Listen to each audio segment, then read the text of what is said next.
Mesdames et messieurs, bonsoir, bienvenue sur Go Dakar TV, la télé qui vous amène de l'avant, la nouvelle chaîne digitale du Sénégal. Vous avez choisi Go News pour vous informer et vous avez bien raison. En début de Go News, avec ce communiqué de la présidence de la République qui informe que le président, Bassirou Diomaye Faye, va présider ce 16 janvier la cérémonie solennelle de rentrée des cours et tribunaux, marquant ainsi une première depuis son accession à la magistrature suprême ce 24 mars 2024. Rassemblant les principaux acteurs du système judiciaire, cette cérémonie offrira l'occasion de débattre des défis actuels et d'examiner les pistes d'amélioration du fonctionnement des juridictions, mais également le renforcement de l'indépendance de la justice. Le thème retenu pour cet événement est « Droit de grève et préservation de l'ordre public ».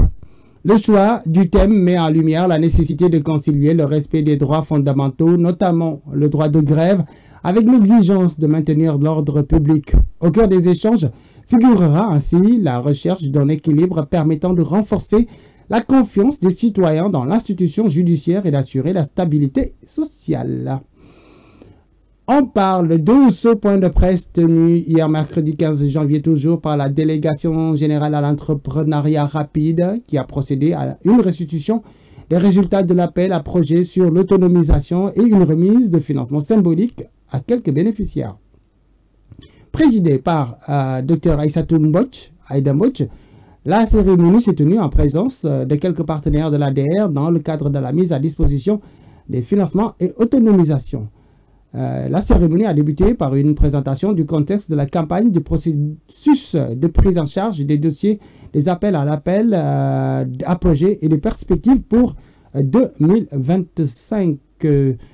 En termes de financement, avec un budget de 5,6 milliards de francs CFA, 9 000 demandes ont pu être financées sur une demande globale de 60 milliards de francs CFA.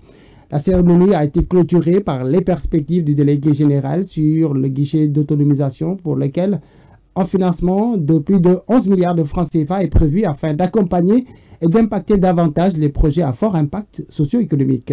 Profitant de l'occasion, Aïda Mbodj a balayé d'un revers de main toute accusation sur des supposés financements discriminatoires. Elle a expliqué que c'est pour éviter de telles pratiques que l'ADR a procédé à une digitalisation intégrale du processus de financement afin de garantir la transparence dans les procédures d'attribution des fonds. J'ai peur, pas pour moi, puisque je ne connais pas la peur, mais j'ai peur pour mon pays. Ce ne sont pas mes propos, ce sont des propos de Mansour Faye, beau-frère de l'ex-président. Dans un texte paru ce mercredi 15 janvier toujours, il a invoqué une chasse aux sorcières du PASTEF vis-à-vis des cadres de l'ancien régime. Selon lui, le gouvernement de Ousmane Sonko risque de mettre en péril la République sénégalaise qui est donc le fruit de tant de sacrifices. Nos gouvernants veulent trouver un prétexte à la médiocrité et leur échec avant l'heure, a-t-il dit. Il a exprimé également son inquiétude devant le rouleau compresseur du régime pastéfien qui est en accélération et qui va indubitablement s'abattre sur les responsables ciblés de l'APR et ses alliés suite à une commande faite par, selon ses propos, le pharaon de la cité Gorgui.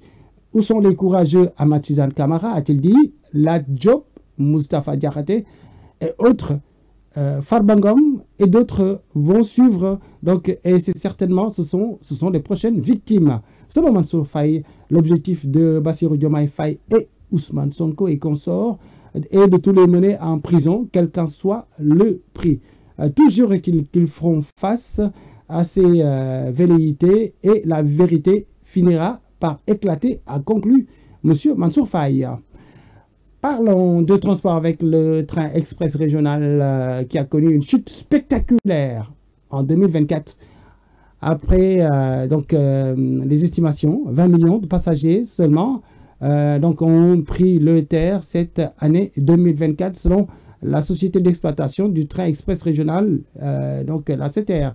Cette perte est justifiée par des problèmes techniques et des interruptions de service met en lumière les défis auxquels ce projet ambitieux est confronté et dont le but est de désengorger les routes de la capitale sénégalaise.